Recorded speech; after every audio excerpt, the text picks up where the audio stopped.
MP Jitender Reddy, Jupally Krishnarao, అప్పుడున్న ఎమ్మెల్యేలు అందరు కూడా దీన్ని సంతకం పెట్టిండ్రు. పెట్టి ఇక్కడికి వెళ్ళి ఏదులకి వెళ్ళి రిజర్వాయర్కి వెళ్ళి నీళ్లు వద్దు తీసుకుపోవద్దు అని చెప్పి అప్పుడు ఆ ప్రభుత్వం డ్రాప్ చేసింది. ఆ ప్రభుత్వం ఏదైతే కేసీఆర్ ప్రభుత్వం ఉందో అది డ్రాప్ చేసింది ఈ యొక్క ప్రపోజల్. మాకేమీ అభ్యంతరం లేదు. ఒకటే అడుగుతున్నాను ఈ యొక్క ముఖ్యమంత్రిని, ఈ యొక్క ఇరిగేషన్ మంత్రిని, స్పెషల్గా నువ్వు మళ్ళీ శ్రీశైలంకి వెళ్ళి ఓ పంపు పెట్టి డైరెక్ట్గా మీరు తీసుకుపోవచ్చు, దానికి మాకేం అభ్యంతరం లేదు మీరు.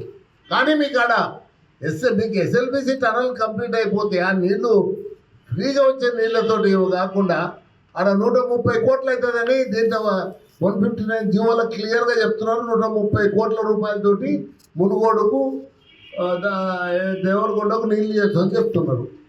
ఇవాళ కాంట్రాక్టర్ల కోసం కాంట్రాక్టర్లకు పనిగా అంటే పనులు ఇచ్చి ఇవాళ మొత్తం దోపిడీ చేసే కార్యక్రమంలో భాగంగా ఇది తీసుకోవాల్సి వస్తుంది. కానీ 130 కోట్లతోటి అక్కడ మీరు ఎస్ఎల్బిసికి వెళ్ళి ఇచ్చే అవకాశం ఉన్నప్పుడు ఎందుకు మీరు ఈ ఏదైనా తీసుకుపోవాలని, మా గొంతులు కొయ్యాలని ఎందుకు అనుకుంటున్నారు?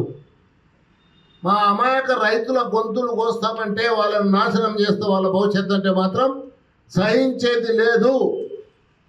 దేనికైనా నేను సిద్ధము. మేమందరం కూడా ఈరోజు అంటే ఇప్పుడు అక్కడ ఉండే ఈరోజు మాకు ఒక అవకాశం వచ్చింటే అక్కడ కలిసింటి ఎమ్మెల్యేలు, మాజీ ఎమ్మెల్యేలు, మాజీ మంత్రులు ఇట్లా మన నేరళ్ళపల్లిలో అక్కడ డిస్కస్ చేసుకున్నాం. దీనికి ఒక కార్యాచరణ రూపొందించుకుంటాం వెంటనే. ఎందుకంటే ఇప్పుడు నీళ్లు మా నాగర్ కర్నూలుకి ఇబ్బంది ఉండదు, లేదా 2-3 తాలూకాలకు ఇబ్బంది ఉండదు ఈ కాలువ తీసుకొని పోతే. కానీ టేలెంట్ ఎట్లకి ఉద్దండపూర్ ఎట్లా పోతాయి ఇంకా నీళ్ళు, ఎట్లకెళ్ళి కర్వేనకు నీళ్ళు పోతాయి, ఎట్లకెళ్ళి ఒట్టెం కూడా మొత్తం నిండుతుంది. అరే ఇంత అసలు ఏం రాజ్యం నడుస్తుంది ఈడ మొత్తం ఈడ ఎవరి చేతులకు పోయింది ఈ రాజ్యం? తప్పు ఇది. వెంటనే ముఖ్యమంత్రి గారు ఇన్వాల్వ్ కావాలి. ఎక్కడ పోయి నేను నల్లమల్ల బిడ్డను అంటాడు. మళ్ళీ నువ్వు నల్లమల్ల బిడ్డడం అయితే మా నాగర్ కర్నూలుతో సహా మొత్తం మమ్మల్ని ఎందుకు ముంచే ప్రయత్నం చేస్తున్నావు? చెయ్యి. వెంటనే విరమించుకోండి. రేపు క్యాబినెట్లకు వచ్చినప్పుడు దీన్ని డిఫర్ కాండి. అరే ఆ రోజు నేను ఈవెన్ ఫాలో అయ్యాలుగా ఏదైతే కనకుర్తి లిఫ్టిగేషన్ తీసుకొచ్చినప్పుడు ఆ రోజు ముఖ్యమంత్రితో పోరాడి తీసుకొని వచ్చాను నేను.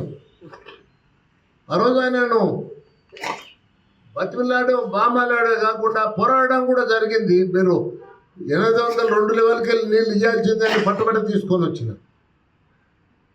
ఇవాళ మీ స్వార్థాలు మానుకోండి.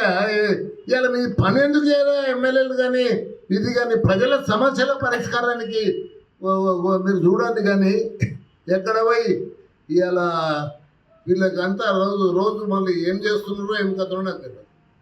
నేను వాళ్ళ కావాలంటే వాళ్ళు కలుద్దామంటే నేను ఒక దగ్గర పిలిస్తే నేను వస్తా, ఎక్స్ప్లెయిన్ చేస్తా ఏం జరుగుతుంది, ఏం న్యాయం అవుతుంది, ఏం అన్యాయం అవుతుంది, ఇంత రైతులు ఎట్లా నష్టపోతారో చెప్పమంటే నేను చెప్తాను. ఈ ఎమ్మెల్యేలకు కానీ ఎమ్మెల్సీలకు కానీ ఈ మంత్రులకు కానీ.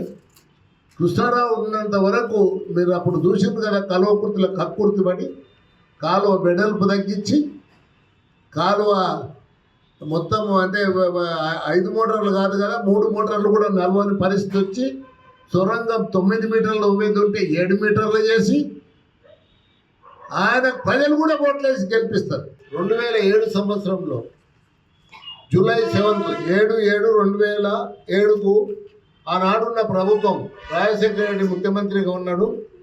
వారికి మేము దీన్ని ఇక్కడికి వెళ్ళి తీసుకొని పోతాము, ఈ పాలమూరు రంగారెడ్డికి వెళ్ళి అంటే వద్దు అని చెప్పినాము. ఈ పైపులకి వెళ్ళి ఇట్లా వద్దు, ఈ కాలంకి వెళ్ళి వద్దు, మీరు ఏదైతే ఎస్ఎల్బిసి టనల్ వస్తుందో ఆ టనల్కి వెళ్ళి ఇవ్వమని చెప్పాను. దీంట్లో స్పష్టంగా చెప్పిండు. దేవరకొండకు మునుగోడుకు ఆనాడే రాజశేఖర రెడ్డి గారికి ఉన్నప్పుడే ఒక జీవో ఇచ్చిండు.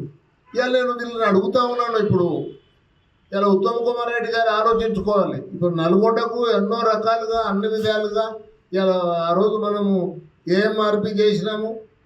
ఇలా మనకు అన్ని ప్రాజెక్టులు ఏవైతే ఉన్నాయో మనకు అన్ని ప్రాజెక్టులు కూడా అక్కడికి నీళ్లు తీసుకొస్తున్నాయి. గోదావరి జలాలు వస్తున్నాయి, మూసీ జలాలు వస్తున్నాయి, ఇక్కడ అంటే ఏలిమినేటి మాధవ్ రెడ్డి లిఫ్ట్ ఉంది, అక్కడక్కడ చిన్న చిన్న లిఫ్ట్లు కూడా ఉన్నాయి. అవి మొత్తము నీళ్ళకు అక్కడ కొదవైతే లేదు. ఇవాళ మా దగ్గర మహబూబ్నగర్ జిల్లాలో 35 లక్షల ఎకరాలు ఇవాళ సాగుకు అనువైన భూమి ఉంటే కేవలం 10-12 లక్షలకు మాత్రమే మనం నీళ్ళు ఇవ్వగలుగుతున్నాం. ఇవాళ ఇంకా చాలా ప్రాంతాల లోపల నీళ్లు లేక ఇప్పటికీ దరిద్రం అనుభవిస్తున్నాం ప్రజలు. అందుకోసం ఇవాళ కృష్ణానది జలాలను పాలమూరు రంగారెడ్డి ద్వారా వచ్చినాయి. ఇవాళ ఈ మహబూబ్నగర్ ఓల్డ్ జిల్లాకి ఏదైతే ఇచ్చిందో దానికి దీంట్లోకెళ్ళి ఒక 30,000 ఎకరాలకు ఇవాళ నల్గొండకు ఇవ్వాలని ఉంది. అది ఎక్కడికి వెళ్ళి అంటే ఉద్దండాపూర్కి వెళ్ళి నల్గొండకు ఇవ్వడం జరుగుతుంది. అంతేగాని ఈడ గండి కొడితే ఏదో బిగినింగ్లే మీరు గండి కొడితే ఈ జిల్లాకు మాత్రం మొత్తము ద్రోహం చేసిన వాళ్ళు అవుతారు. అందుకోసం మేము చెప్తున్నాం, ఇది సాధ్యం కాని పని అని చెప్తున్నాను. నేను హెచ్చరిస్తున్నా ఈ ప్రభుత్వాన్ని, గతంలో చేసినట్టు కాదు. ఇప్పుడు మనం ఆ రోజు ఒకడికి నేను అంటే పోయి వచ్చినాను, ఏది తీర్లంపల్లి తర్వాత అక్కడ ఏదైతే కాలువ ఉందో పాలమూరు రంగారెడ్డి కాలువ 3.5 కిలోమీటర్లది, దానికి కూడా నేను అంటే పరిశు చేస్తున్నాను. నేను ఏదో సెవెంత్రాడు పోతామనుకున్నాం, మాకు ఆడ సుప్రీంకోర్టులో సడన్గా నాకు కేసు వచ్చింది. అందుకోసం నేను అది మానుకొని వాళ్ళని అక్కడ ఉండే వీళ్ళందరికీ సీఎంకి ఉత్తరం రాయడం జరిగింది. ఈయనకు ఉత్తమ్ కుమార్ రెడ్డికి ఉత్తరం రాసినాము. ఈఎన్సీ తోటి మాట్లాడి కాదయ్యా మీరు పెట్టండి అంటే ప్రపోజల్ పెట్టిండు. అది రేపు ఎప్పుడు క్యాబినెట్ మీటింగ్ జరిగితే ఆ రోజు అది క్లియర్ అవుతుందని కూడా అదైతుంది. నేను చెప్పినాను, కేవలం నెక్ హెడ్ కొద్దిగా దూరం 3.5 కిలోమీటర్లు కాలువ తోడినందుకు ఇలా మనం అంటే ఏదులకు కానీ ఈరోజు మన మొట్టం కానీ ఇప్పుడు ఈ అప్ టు అంటే కరవైన కాడికి ఈ 3 రిజర్వాయర్లు నింపుకుంటే మంచిగా ఉండేది, నింపలేదు. ఇప్పుడు కూడా నేను ఇంకొకటి కూడా విజ్ఞప్తి చేస్తున్నాయి ప్రభుత్వానికి. ఫస్ట్ లిఫ్ట్ ఏదైతే ఉందో నార్లాపూర్లో ఆ రిజర్వాయర్ ఉందో, ఇప్పుడు ఆ రిజర్వాయర్ను నేను ఏమంటున్నా అంటే నింపమంటున్నా. రేపు ఎండాకాలంలో నీళ్లకు ఇబ్బంది కాకుండా ఉండాలంటే ఇప్పుడు మీరు ఖచ్చితంగా ఆ రిజర్వాయర్ నింపాలి. ఎందుకు ఈ అనాలోచితంగా ఉన్నది? ఎందుకు ఇక్కడ అధికారుల నిర్లక్ష్యమే అనుకుంటే ఇక్కడ అసమర్థత, రాజకీయ నాయకుల లోపల అసమర్థత కనిపిస్తుంది.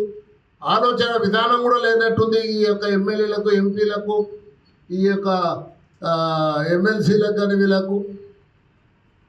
ఇవాళ మంత్రి కృష్ణరావుని అడుగుతున్నా, నువ్వు ఇలా కృష్ణరావు గారు అవినీతి మీద పోరాటం నేరం అనేది చేస్తున్నది. నేను ఏదేమున్నా నేను నా రాజకీయ భవిష్యత్తును నేను లెక్క చేయలేదు.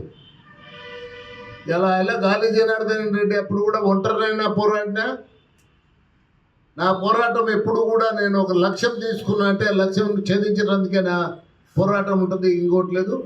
ఇప్పటికీ నేను కేసులకు తిరుగుతున్నాను, గాలి జనార్దన్ రెడ్డి కేసులకు. ఇప్పటికి మొన్న కూడా పోయొచ్చాను మంగళవారం.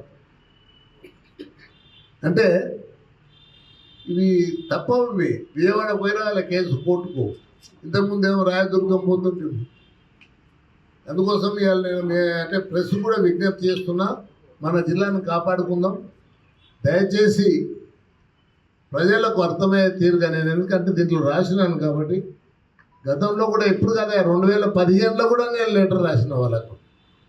ఎప్పుడైతే ఆనాడున్న ముఖ్యమంత్రి కూడా అక్కడ కొంతమంది శ్యాంప్రసాద్ రెడ్డి అని చెప్పని ఒక అడ్వైజర్ ఉండే వాళ్ళకి, ఇంజనీర్, ఆయనది ఇది మొత్తం తతంగం.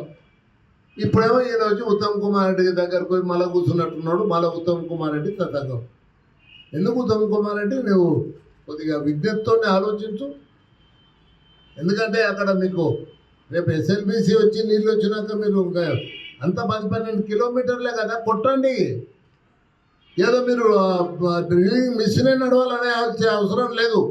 యువతలకు వచ్చింది. ఇప్పుడు డీప్ ఫారెస్ట్లోకి వెళ్ళి బయటకు వచ్చినాం. మాన్యువల్ కూడా మీరు ఏం చేస్తారు, మాన్యువల్గానో ఎట్లనో మీరైతే దాన్ని తవ్వి తొందరగా కంప్లీట్ చేయండి, దాని మీద ధ్యాస పెట్టండి.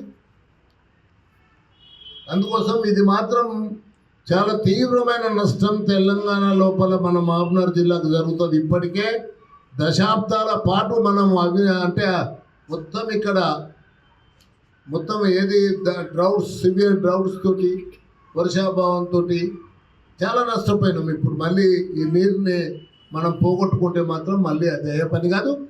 వాళ్ళని మాత్రం ఇక్కడికి వెళ్ళి వాళ్ళని టనళ్ళు తోడనీయం, కాలువలు తోడనీయం, ఈ జిల్లాలో అడుగు పెట్టనీయం ఆ ప్రాజెక్టు పనుల కోసం. అది మాత్రం హెచ్చరిస్తున్నాను. మరిన్ని వీడియోస్ కోసం ఛానల్ ని సబ్స్క్రైబ్ చేయండి. లేటెస్ట్ అప్డేట్స్ కోసం వాట్సాప్ ఛానల్ ని ఫాలో అవ్వండి. ఆ లింక్ డిస్క్రిప్షన్ లో ఉంది.